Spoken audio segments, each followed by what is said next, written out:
Okay.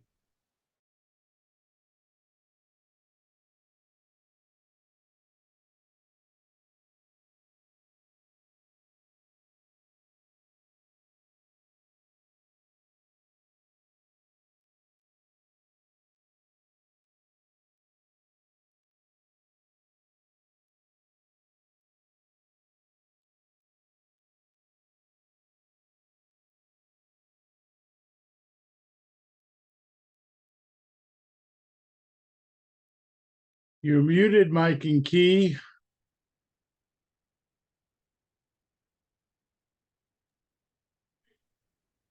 I didn't do that. There we go. I'd just like everybody to remember Mike Dinkelman and his family. They lost Diane. So Mike came in. He was gracious enough to bring the coffee and the donuts, and he left, and he's coming back. He's coming back later to pick it up. So just remember his family. Sorry to start off with bad news. I'm going to call on Ross. We have a good presentation today. So with Ross, you got the con. Thanks, Carl. You're welcome, sir. Good morning, Vince. So our guest speaker is Vince Dion. He is a VE in Canada and the US. And if you need a Canadian or American amateur to help with a remote examination, he can help you out. Vince was licensed in 2002, and he's been interested in ham radio since 1969. He loves HF Mobile and doing community events, ARIES, callouts, and such. Vince finds it more interesting to work mobile with 100 watts than work with a big gun. So while holding his call sign, he's also had VE Victor Echo 3 Lima Kilo Victor from 7/20/2007 to 9/2012. And in 2014, he went from 0 to extra and earned his US call sign extra. If you not want to know where Vince is, just look him up on APRS, aprs.fi. And let's see, this is, it's a self-adjusting. There we go. So you may have heard Vince on his podcast, Ham Radio Workbench. That's where I was introduced to him. And whenever I'm mowing my lawn, I get about 3 acres of lawn to mow. I'm on my lawnmower listening to Vince. They always joke about that. And Vince likes kitting up his gear for portable operations. And you can go to his QRZ page to read about his GoKit build. And this is the topic that he's going to talk to us about tonight or today. And this topic is very, very timely since Field Day is coming up and we're going to be all mobile. So let's all welcome Vince with a warm Mike and Key greeting. And I'm going to turn it over to you, Vince. Thanks for coming. Thanks for having me. Good afternoon, good after evening noon, as I've been known to say. I'm very happy to be with you here today to talk about GoKit building design considerations. I'll just get my screen share going and we'll make sure that y'all can see it. If somebody would shout out, please. That's great. Thank you so much. So my Zoom window is now covered up with my presentation, which means I can't see you. So if you have any questions today, I welcome them. Just please type them in the chat. In this presentation today, I'm going to focus on the equipment a little wee bit, but on the human comfort aspects, as the world of operating away from home contains more elements in it than really that I have time to spend with you today. As Ross said, I've been operating portable for a little over 20 years. I'm going to first off tour you through my kit that was born primarily from my experience in the 2013 Southern Alberta flooding, where I led a team of 55 radio amateurs around the clock, Canada's Force of 55. A few years later, you would hear the term Force of 50 in use in Puerto Rico. And you can read about those stories if you're so inclined on my website, ve6lk.com. And the kit was born out of that necessity. And after a few public service events where things went horribly unexpectedly wrong for participants. So I'll focus on GoKit design considerations. Far be it from me to be prescriptive in what it is that you need in your kit. But what I want to equip you with today are the criteria that you can use to design your own kit and figure out what you got to put in it before you crack open a credit card. It's my hope that by the end of this presentation, you're going to have some ideas of your own for your own kit. So who am I? I'm a guy that was interested in age 7 in 1969 and finally got off my duff at age 40. I actually did take a run at it at age 18. And in Canada at that time, the exam was hand draw schematics and answer some regulatory questions, much more difficult than today's US Extra or Canadian Advanced. And then Morse code was mandatory at 7 words a minute. And did I mention I was 18? And well, there were other things distracting me at that time. Let your mind wander. You won't be too far away.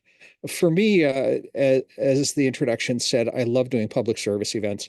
But my very first event was a train wreck, which I look back upon with the wisdom of years. And I say, oh, gee, that was a tremendously fulfilling learning experience.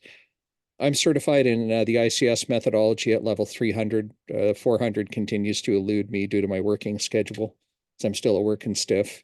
I am the ARES or Oxcom assistant lead in the Alberta Foothills area. As you've heard, I'm a member of the Ham Radio Workbench podcast.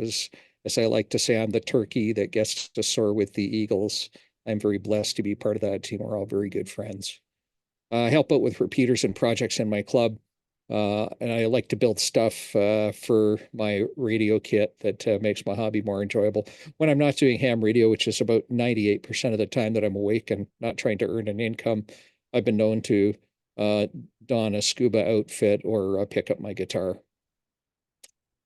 So I'd like to start by inviting you all in the audience to unmute and shout out to me your ideas, please, of what is in a Go kit and what it's used for.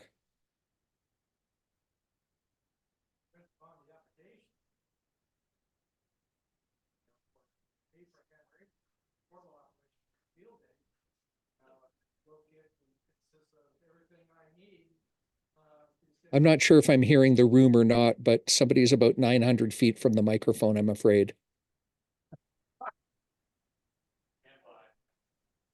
Standing by. I heard that one.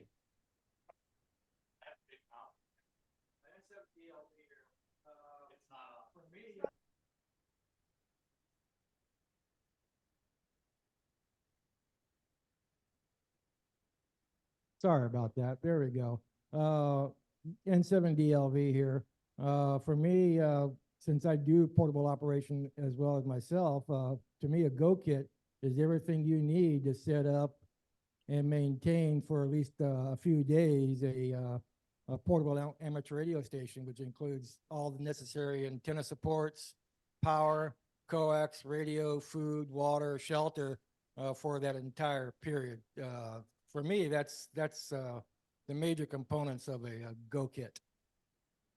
Awesome. Thank you. Any other comments, please? I will also take them in the chat as you think about them. Very good. I'll come back and talk to that a bit later on. So let me move on to starting with the basics with Go kit types. Now, first off, I'll invite you to go visit Whiskey Alpha 4 Alpha's webpage.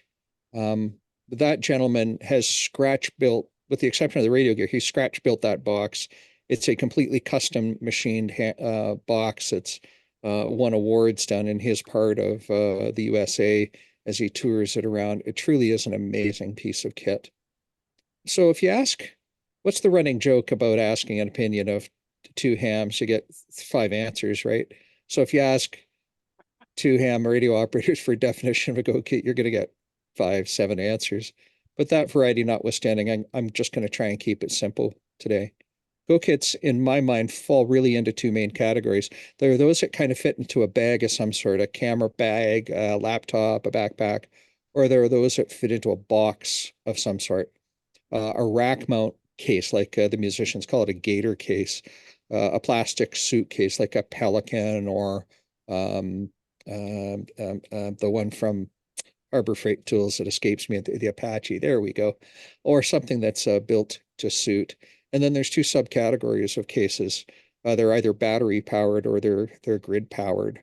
So keeping that in mind, we'll talk about what's in a kit. And the upper left corner is from my dear friend Thomas, K4SWL. That man is a master of kitting. He also owns more radios, and he has to name them all. And so if you go to his website,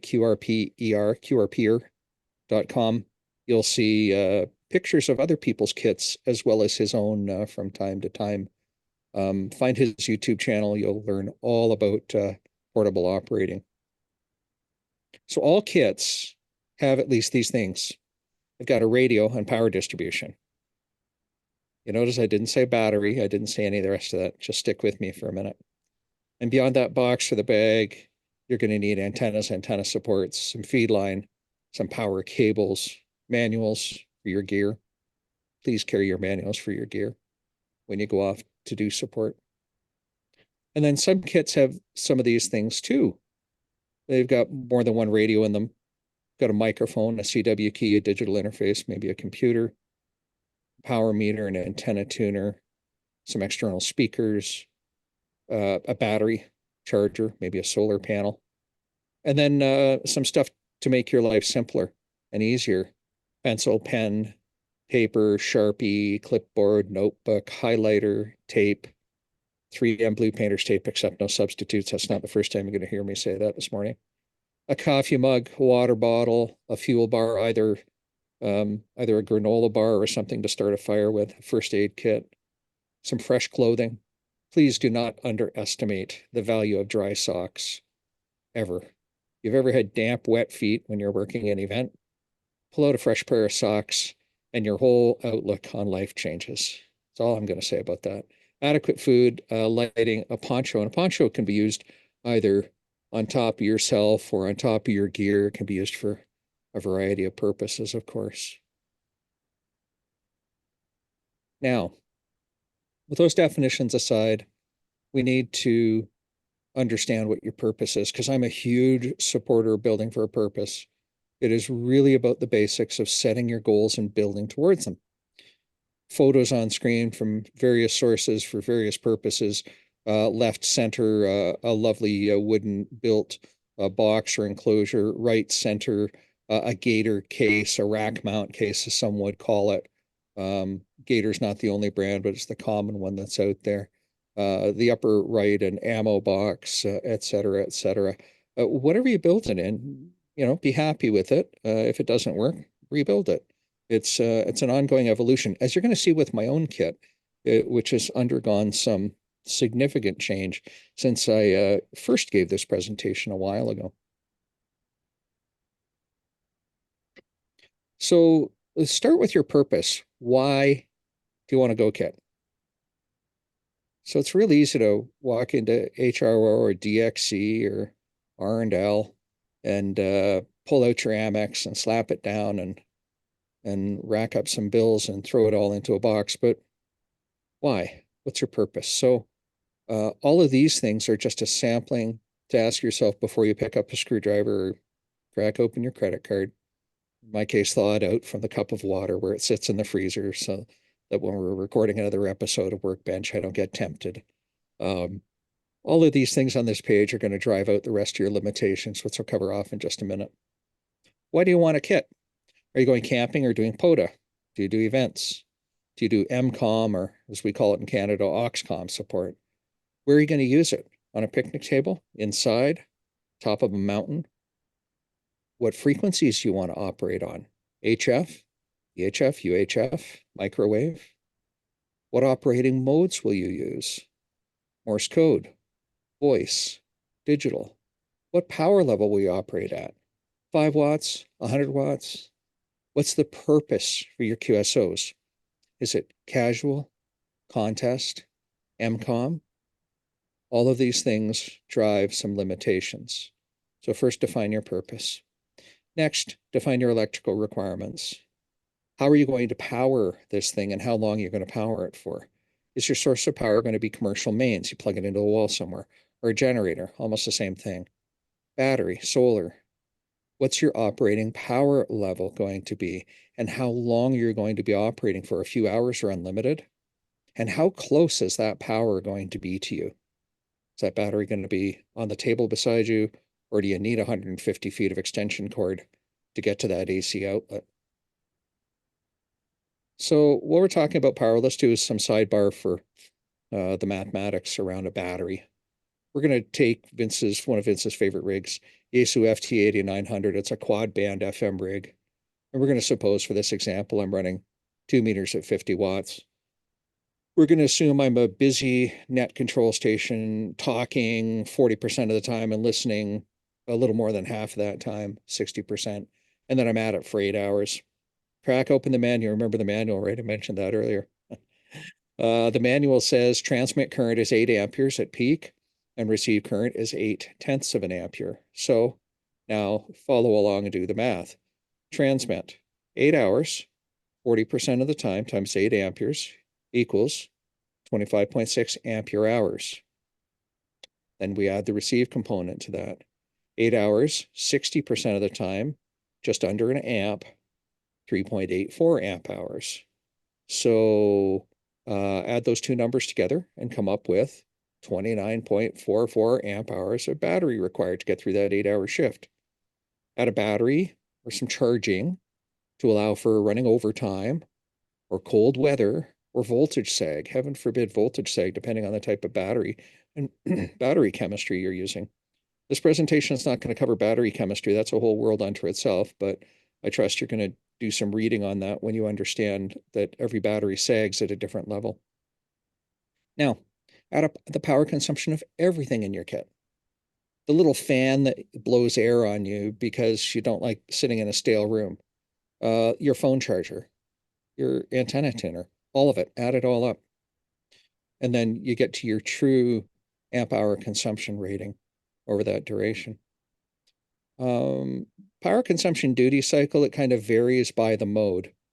For a busy station, as I stated above, a busy net control station, FM, you're consuming 40% of it as you're transmitting and nearly nothing when you're listening. Digital is the same way. CW is a bit less than digital, but not much. And sideband is much less because of the way the power envelope is formed. So you think about those things, but you also have to take in mind that sideband doesn't carry as far as CW would watt for watt condition if all other things are equal, right? So these are all things that you need to think about as you're doing your math. Now, your purpose is going to determine the size of your gear and therefore your kit, your overall kit size. So here's some things to consider when you think about your mechanical or physical limitations of your gear. How big do you want the kit to be? Tiny, one-hander, luggable, needs a crew of roadies. That's my favorite. What weight is it? Is it 3 pounds, 10, 50, 500? What form factor is it in? Is it a small bag, a backpack, a suitcase? Does it need a dedicated vehicle? Goes with the crew of roadies. Where are you going to set it up? Do you need a table for it? Does it sit on the ground? Do you hang it on your body? Is it body worn? All of these things are options.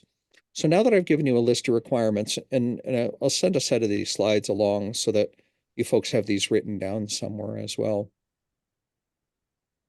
Now that you've got that list of requirements kind of sketched out, I'm going to share with you my requirements so that you can see how I put this into practice. And then in my kit, along with some photos to illustrate what's inside of it. And then a bit later on, I'm going to show you how my kit has morphed over the years. So you can see my kit in the upper left on this screen as if it were laid out on the table in front of you. Just imagine all the wires coming off of it, if you would. The lower left shows a fan dipole that I had built some time ago. It's now no longer with me. It's gone to a new home. and I used it while I was camping. I've got a mast that sets up on the back of my RV, and in the lower right corner, a typical event setup. I do high-speed rally sport. I do net control for that, and or a time stage rally, it's properly called. So you can see a typical setup of my kit on the table there. And some of the creative ways I have to get feed lines outside using magnets and carabiners, which I'll show you are an essential part of my kit. So my design requirements are that I operate indoors in an emergency operations center or logistics or net control, or when I'm out glamping in an RV. I derive my power from 120 volt mains. 12 volts is optional for me as a backup, just in case.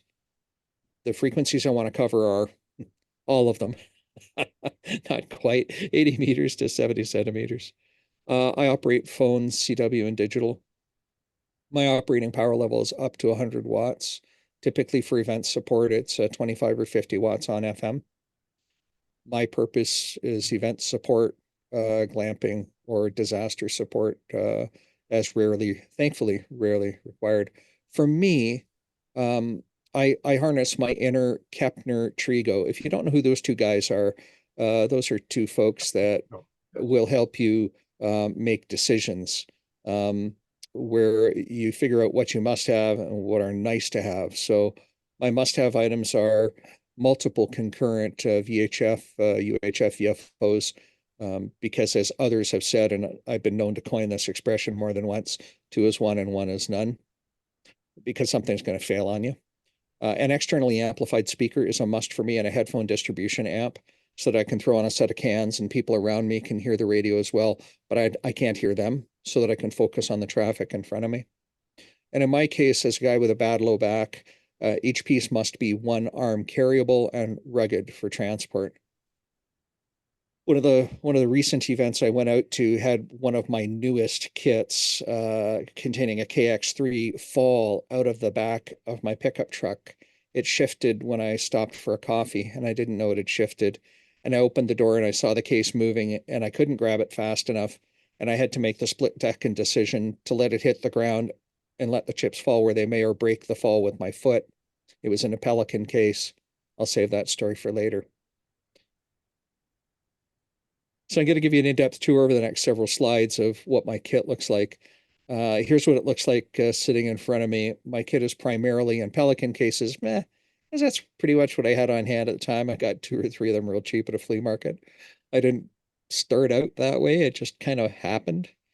So not shown is one more Peli 1500 that now houses that KX3 kit, an Anvil road case, a small Anvil road case to carry extra items, office supplies, whatever. It's all ruggedized for transport. So here's a lot going on in this slide. I want to have, when I'm out doing event support or whatever, I don't want to have to think about using my gear. I want it to be familiar to me and to operate the same as it would if I were sitting at my home station. So that's a must for me. I don't want to have a different radio in my kit than I have everywhere else and have to be reliant upon it for something that I rarely use. This goes back to the old practice thing too, right? So working our way along from left to right on the upper row, I have a drop-in charger for my very trusty Yaesu VX7 handhelds. I have 2 of them, 4 batteries, 2 microphones, lots of antennas, all the accessories. I have an external speaker, a creature comfort device. You'll hear me say that a few times. It really means it's a 5-volt fan with an adjustable speed knob on it. I'm one of those guys who needs, usually to have air blowing across his face. A 12-volt distribution strip in the left-hand case. Over to the right case, underneath the deck, you can't see it right now, is a power supply. It's one of those PowerWorks SS30 Delta Victors. They're amazing. Another external speaker for the radio in that kit. And then last but not least is the 50 amp hour 12-volt LifePo 4 battery kit that I built up into actually an old battery case from Goal Zero. Coming along left to right along the bottom, I have my 5-watt UHF data radio and a Cantronics KPC3 TNC. I call that my WinLink to go box. In this area, our club supports WinLink and Vera digipeaters and infrastructure for support of UHF digipeaters for support of WinLink. Coming into the case, I have a headphone amplifier that I've modified a little bit. I'll talk about that in a bit. The LDG Z11 Pro 2 tuner, except no substitutes. LGG tuners are the bomb. I had an amazing customer service experience with LDG. I will never buy anything else. Well, never say never, but I feel pretty strongly about it. A SignalLink USB, pick your favorite sound card. That's mine. Coming into the right-hand kit, the an FT8800, because I don't own three 8900s. I have two 8900s and an 88. This is good enough. It's a dual band crossband radio. And then my FT857 with an external meter that's no longer available from LDG called the FT meter. And lastly, a Panasonic ruggedized Toughbook computer. There's reason for that purpose as well. I will get into that in a bit. But with this setup, I can replicate everything I can do at home in the space it sets me to take, in the space that it would take me to set up on half a picnic table, let's call it. Inside, underneath the checker plate that you saw that the radio sit on. And why checker plate? Because that's what I had. There wasn't a whole lot of magic to how I made these decisions, frankly. It's like, what have I got on hand? What can I work with? What looks nice? Checker plate. Okay. Anyway, from left to right, these little plastic bins, and as you'll see my video feed a bit later on, you'll see my very messy workbench behind me. I've got a bunch of them around, from a variety of purposes, margarine tubs, whatever. They make awesome little containers, and when they break, well, then they've served their useful lifespan. You pick up another one. I carry an assortment of RF adapters in it, some short RG400 jumper cables. There's 3 of them in there, and they're BNC at each end because BNC is easier and faster to twist on and off than a UHF connector. I have some 12-volt to USB cables so that I can plug into my power distribution and charge a phone if I need to. So it's USB 5 volts out. Coming into the right-hand case, the CAT cable for my HF radio, the power line to run to the other side. You can see the power supply now in all its glory. And then some flat grounding cables. These are 1-inch wide pre-tinned copper cables that are in 2 different lengths. They're 5 foot and 10 foot. If I need 15 foot, I combine them together. They are color coded, so I can tell one from the other. You can see some color coded heat shrink on them. Back to the lower left now, one of my 2 external speakers. You can see where the fan tucks in. In the right-hand case, headphone extension cable should I need it, an external speaker for the other side. And every case has one of these dual band 19-inch mag mount antennas. These are the little bitty kinds, and they're made under a variety of names. Up here in Canada, we call them the Workman brand, but they've got a typical 1-inch rare earth magnet. They are Vince tested on the highway. They rock. They're great. I have more of them than I can shake a stick at, and I just throw one in every bin that I own. And then I never have a and then I'm never without a VHF UHF antenna. The kit takes me 5 minutes to set up, not including antennas. Here's the other gear I carry with me. Now, the disclaimer is I'm clearly not climbing mountains with this kind of kit, but that's not what I do. I'm in a shape. My shape is round. Round doesn't hike up mountains. Round drives up to the top of soda summits. I look for drive up soda when I do. But, anyway, soda's not my purpose, first and foremost. The other gear I carry with me are a handful of RG400 feed line and spares. If you're unfamiliar with RG400, I encourage you to look it up. It's double shielded. It's the diameter of RG8X.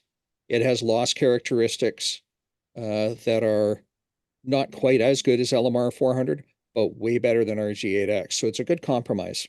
It's also Teflon coated, so it doesn't pick up dirt and grime. Just wipe it off, and it coils up really nicely. I carry a big fan dipole or some sort of HF antenna with me. Lately, it's end-fed half waves. I carry a Comet HFJ 350M vertical antenna on a tripod or a JPC 12 from Chelegance. These are coil-loaded multi-band antennas, and I carry a bunch of ground radials with it.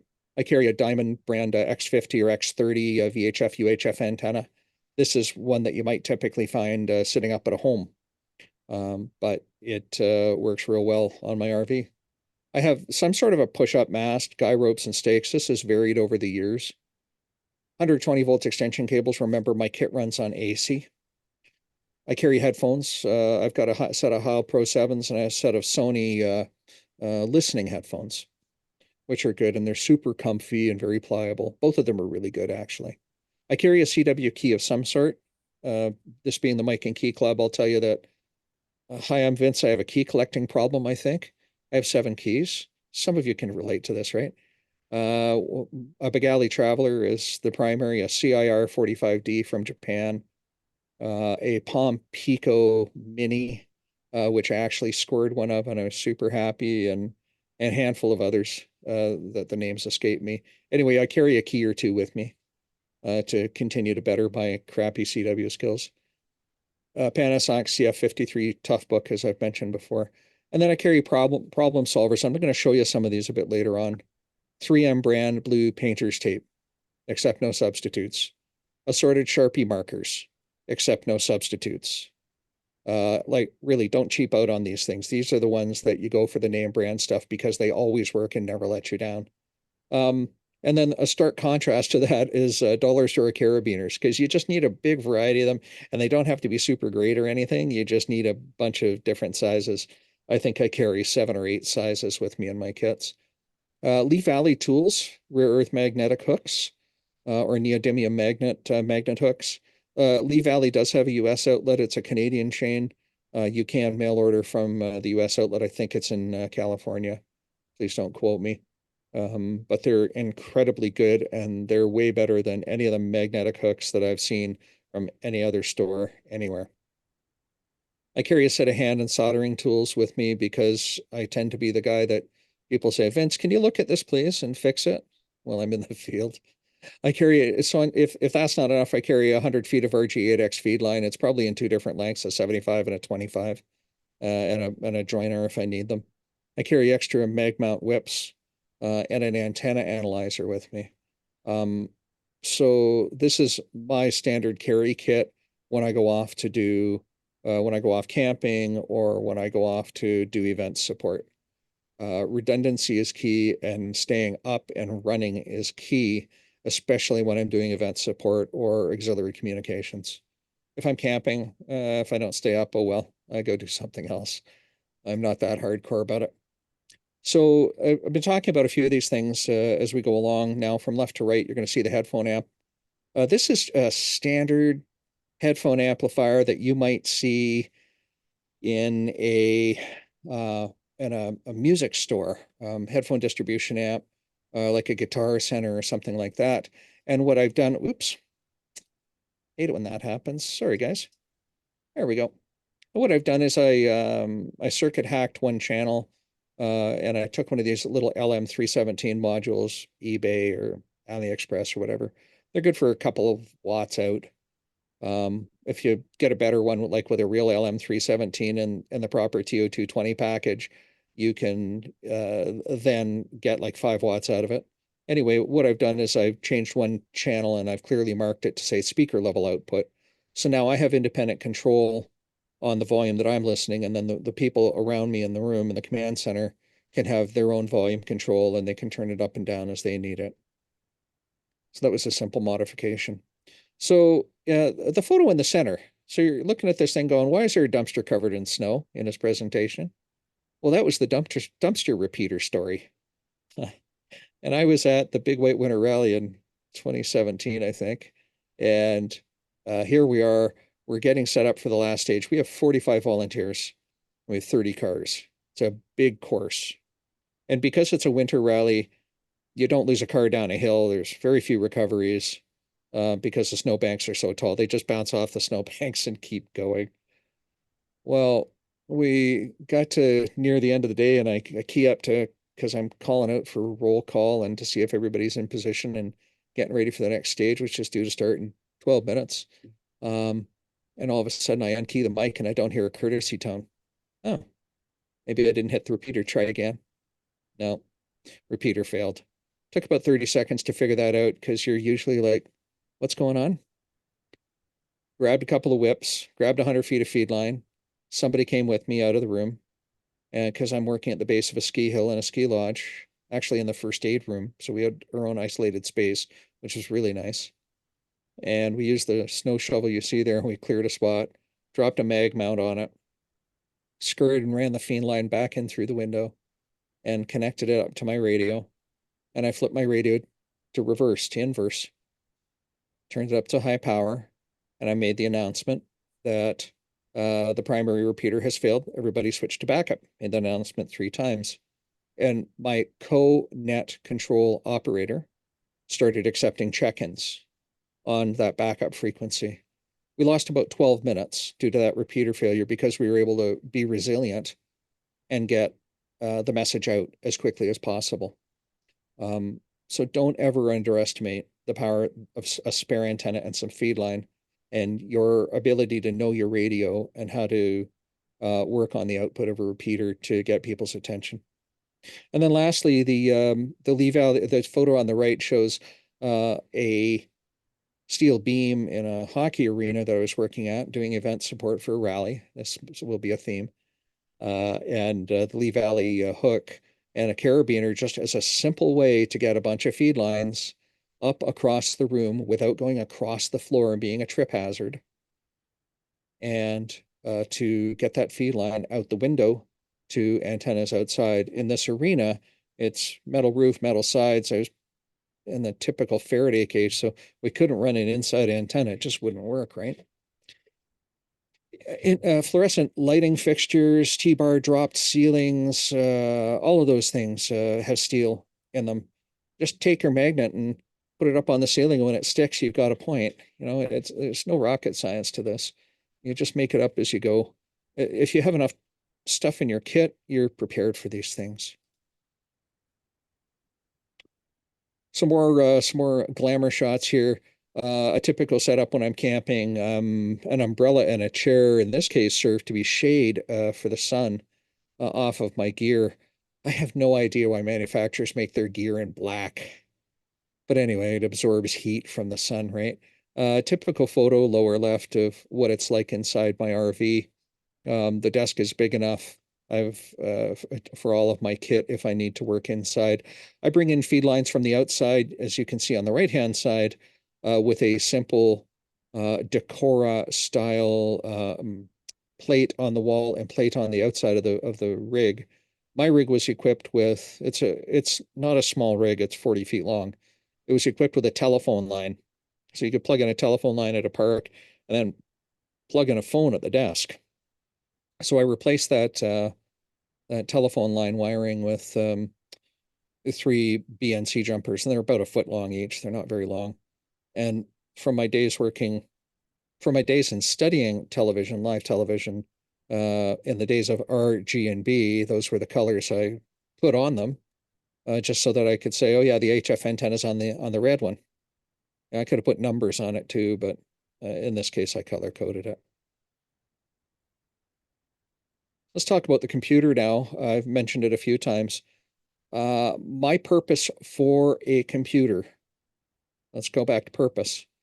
So I'm an IT guy, right? I've got computers all over the place here, and 7 within arm's reach, I think.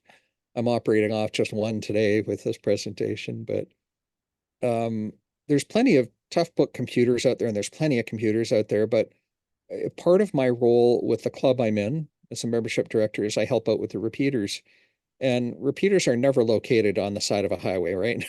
They're always on some goat trail that you need a 4x4 to get up and to go off and do maintenance. So I wanted a ruggedized computer with a real honest to God 9-pin serial port that delivered proper serial TTL levels or RS-232C levels, as the case would be, to program up either controllers or repeaters or radios or whatever. And there were very few of them out there that met that spec. And when I was shopping for this computer 3 years ago now, this one came up as being a reasonable off-lease ruggedized computer.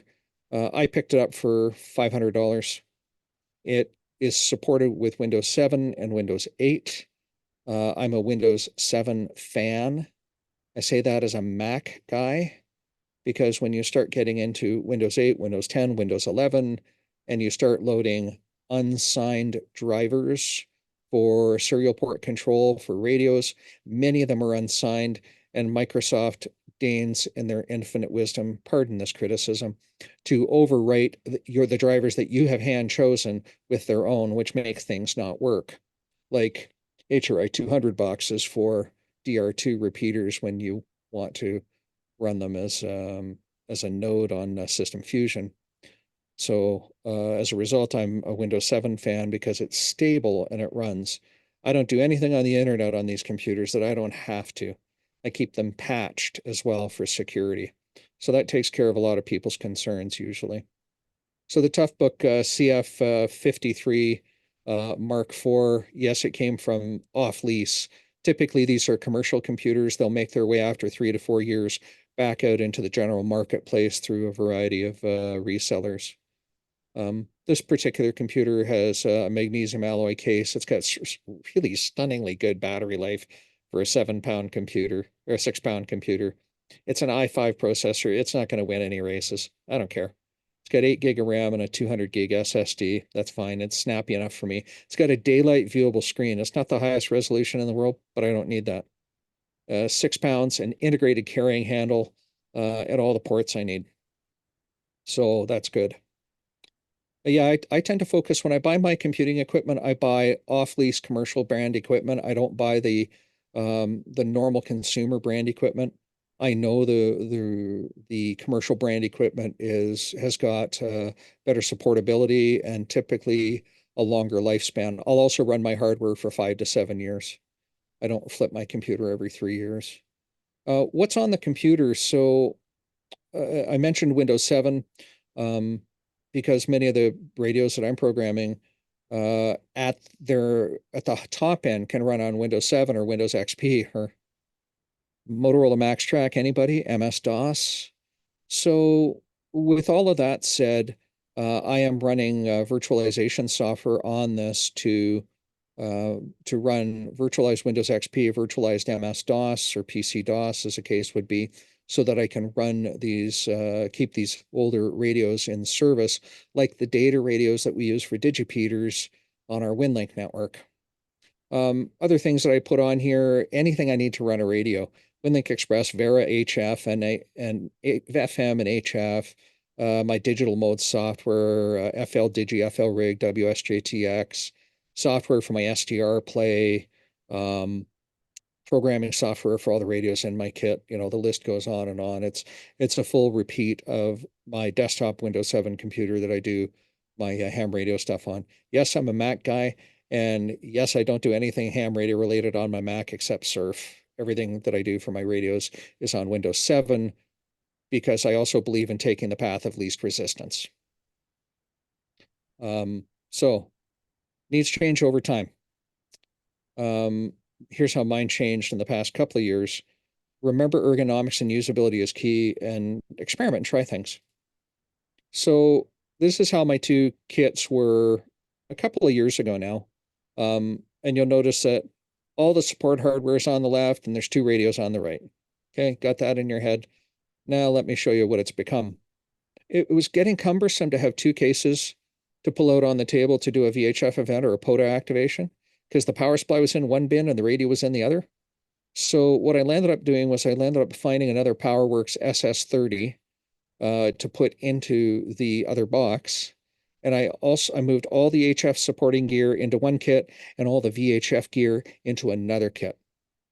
So now in one bin, I've got full redundancy for VHF and UHF. In the left-hand kit, I have my old Kenwood TM721A. It's a dual band, crossband capable radio. It's a wonderful radio. And I have my Yaesu 8800. I've got my drop-in charging stand and my headphone amp because that's the kit I need for events. And then in the right, I have my Yaesu 857, my sound card, and my tuner. So now I've got 2 power supplies. And I've got 2 VHF, UHF radios. Well, 3 if you include the 857. But it's not really. It's not as easy to use as the others. So I can almost say I've got redundancy across kits except HF. Oh, what did I do about that? Well, let me introduce the newest family member. And here's the third Pelican 1500 now coming into service instead of just being a junk collector.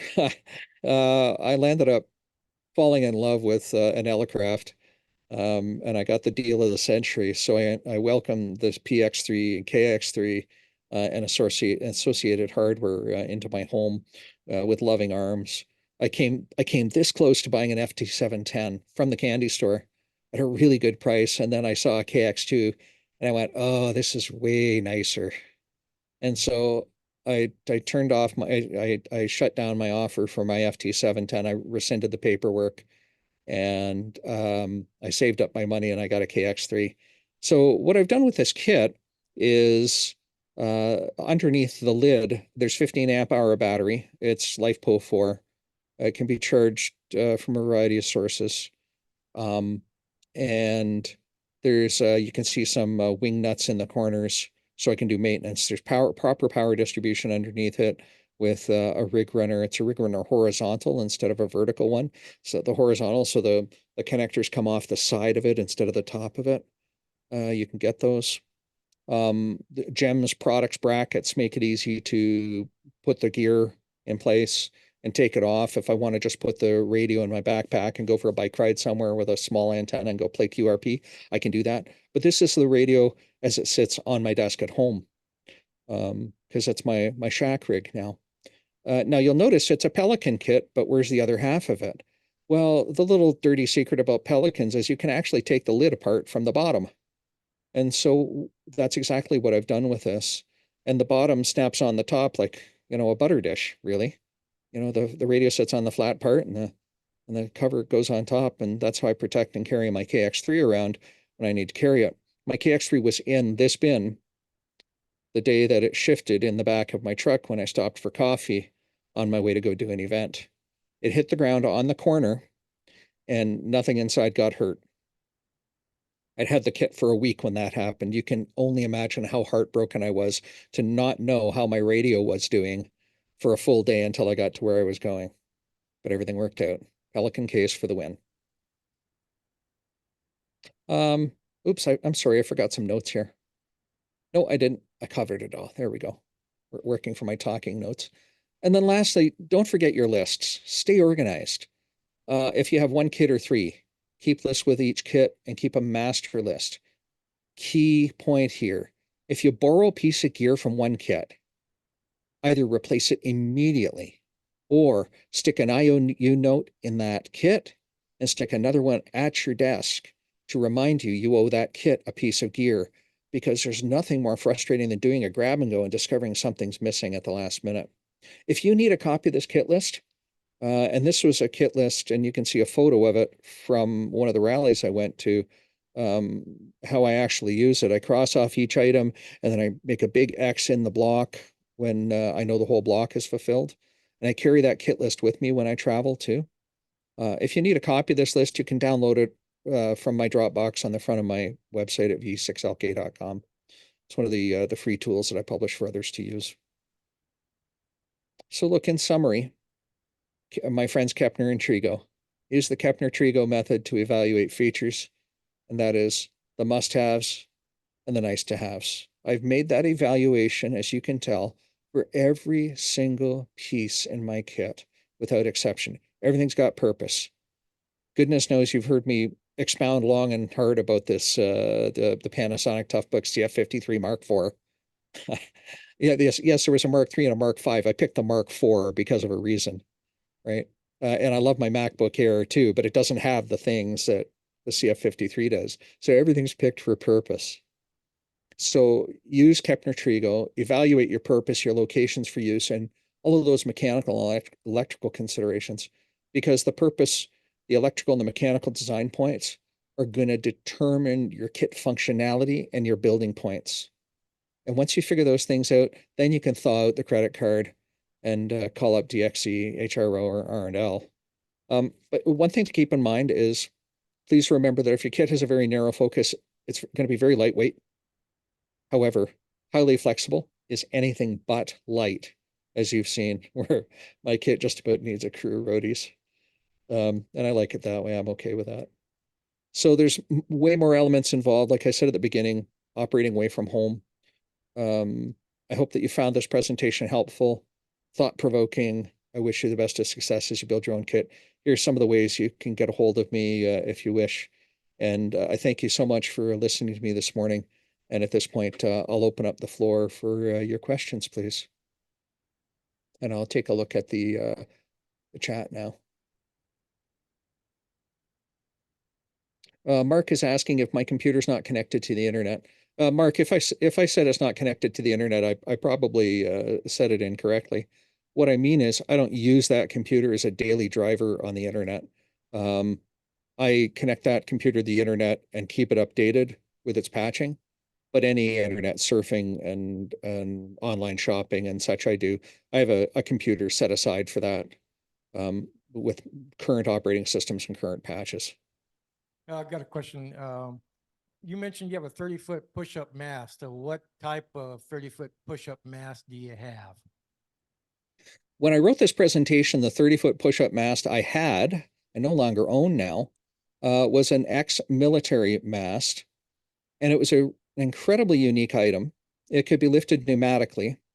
It was a sample built for a Canadian military contractor.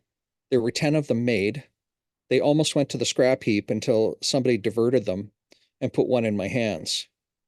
I'm no longer 39 years of age, and you heard me say I've got a bad low back. And so I sold that off. And now what I carry with me, instead of a big heavy duty 30-foot push-up mast that can probably hold a 2-element beam. It was a real piece of work, this mast. I really miss it, but it's really damn heavy. Is I just use a flagpoles to go 28-foot flagpole. And I can put something on top of that. And I've got a drive-on mast based for it. Okay, I was looking for a substitute for the old Roan 30-foot Oh yeah, push-up mast. That's what I currently have, and I'm kind of looking for a substitute. Yeah. And if you're putting anything of weight, you really do need that Roan. Those Roans are incredibly well made. Up here in Channel Master, they are up here in Canada rather. We know them. There's a different brand. It's called Channel Master that we see at the local wholesalers, and they're really nice. But if you're just putting up a wire, even for 100 watts, you don't need much. Geez, I've got a 21-foot, what do they call it? A crappie fishing rod, carbon fiber thing that I put my wires up most of the time with. Yeah, it'll be a small tri-bander beam. Yeah. Okay. So what Yeah. about those old 4-foot section military style? Oh, those tent posts. How are they for amateur radio use?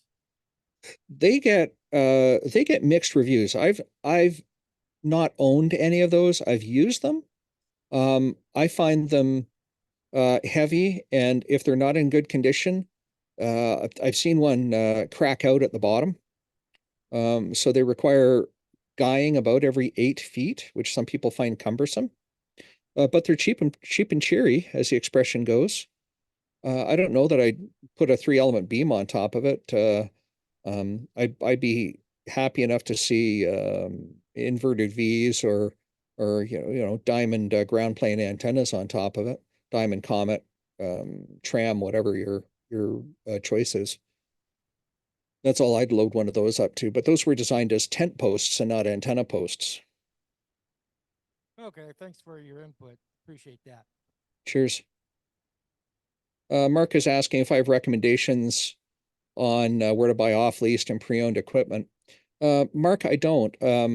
When I went looking for this computer, I selected the computer from what was around in the marketplace at that time that met my needs.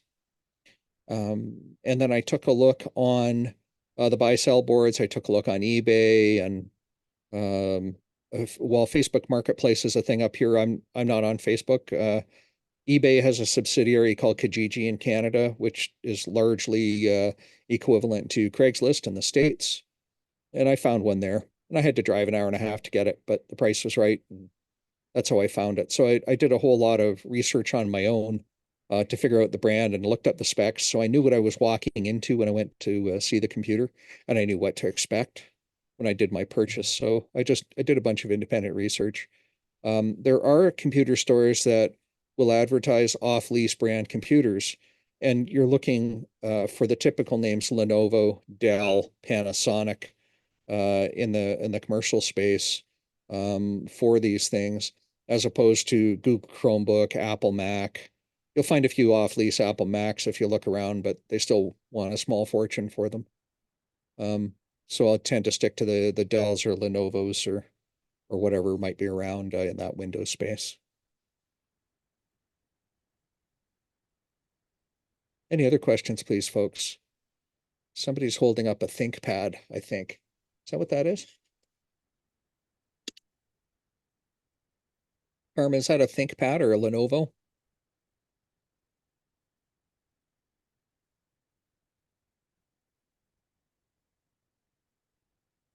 It's a Lenovo. 75 bucks. Yeah. Yeah, if you need a logging computer, you can't go too far wrong for a $100, $75 computer. If your needs are slightly more rugged or technical like mine were, I paid a little bit more. I'm okay with that. I've had that computer for 4 years now, and it's still ticking along very nicely. This one's 4 years old and still ticking along just fine. It's a little slow, but that's okay. Does what I needed. Yeah, indeed. Other questions or comments, please?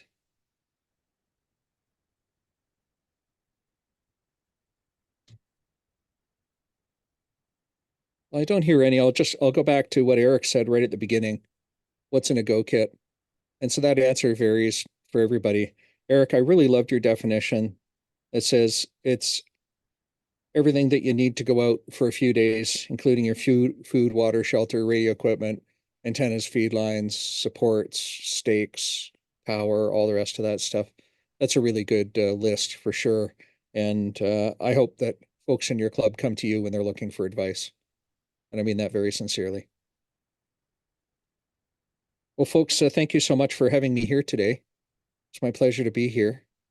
If you haven't ever heard of the Ham Radio Workbench podcast, go take a listen. We have some fun creating it. If you are in the Mount Hood area next weekend, you'll find George at the Hoodview ARC at, I used to know this. It's not Mount Hood. It's, just west of Mount Hood. There's another mount, a smaller one there. And that's where the Hoodview Amateur Radio Club is doing their field day. So you could always pop by there and say hello. That's just a few hours, I think, where you folks are, if you already don't have plans. But once again, thank you so much for having me, and I'll turn the floor back over to the people that are in charge.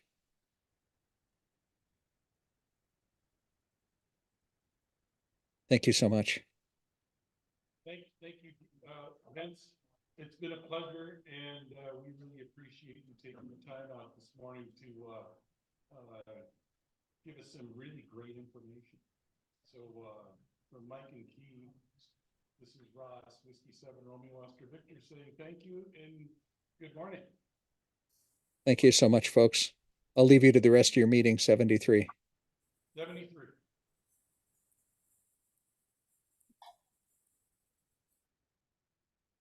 So, Carl. Yeah. Do you want to take a 10-minute break? Yep. And anybody, am I on? Hello. Anybody that hasn't signed in yet, please sign in back here so we can get a quorum. So, 10 after. All right.